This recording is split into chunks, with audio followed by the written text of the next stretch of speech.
ખરેખર તો આજથી અંગ્રેજી નવ વર્ષની શરૂઆત થઈ ગઈ છે, એટલે કે 2026નો પહેલો દિવસ. અને આપણને ખબર એમ કે ગઈકાલે મહદઅંશે આપણને બધી જગ્યાએ થોડો વરસાદી વાતાવરણ જોવા મળેલું હતું. હવે આ વરસાદી વાતાવરણ એટલે કે વરસાદ તો નહીં, પણ એમ કે શિયાળુ માવઠા જોવા મળેલા.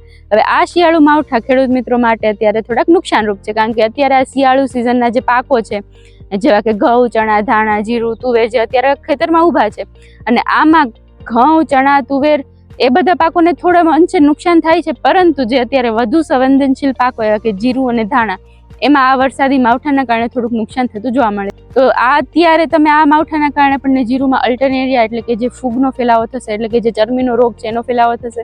અને સાથે સાથે જે ધાણાનો પાક છે, તો ધાણામાં પણ ફૂગ જેવા કે સુકારાની ફૂગ છે એનો પણ ફેલાવો થતો જોવા મળે છે. જ્યારે ચણા અથવા તો તુવેરમાં જે અત્યારે ફૂલફાલનો સમય છે અને ફૂલફાલના પણ પ્રશ્નો જોવા મળશે. અને ઘઉં જેવા પાકોમાં આપણને સ્ટેમ બોરર જે કે ઈયળ છે એનો પ્રશ્ન પણ જોવા મળશે. જો તમને જીરું કે ધાણામાં અત્યારે પ્રશ્નો જોવા મળતો હોય ફૂગનો, તો એમાં ખાસ ધ્યાન રાખવું, તમારે પિયત ના આપવું અથવા તો યુરિયાનો ઉપયોગ અત્યારે ના કરો. અને 8 થી 10 દિવસે તમારે મેન્કોઝેબ અથવા તો જે ક્લોરોથાલોનિલ છે એનો ઉપયોગ કરવો. અને સાથે સાથે જો તમને ઘઉંમાં પ્રશ્ન જોવા મળે ઈયળનો, તો એના માટે તમારે બેસિલસ છે, પછી એઝાડિરેક્ટિન છે, અથવા તો બિવેરિયા, એ બાયોલોજિકલ કંટ્રોલ તરીકે તમે એનો ઉપયોગ કરી શકો છો. તો આમ ખેડૂત મિત્રો, તમારા શિયાળુ પાકોને નુકસાન ના થાય એનું ખાસ ધ્યાન રાખવું.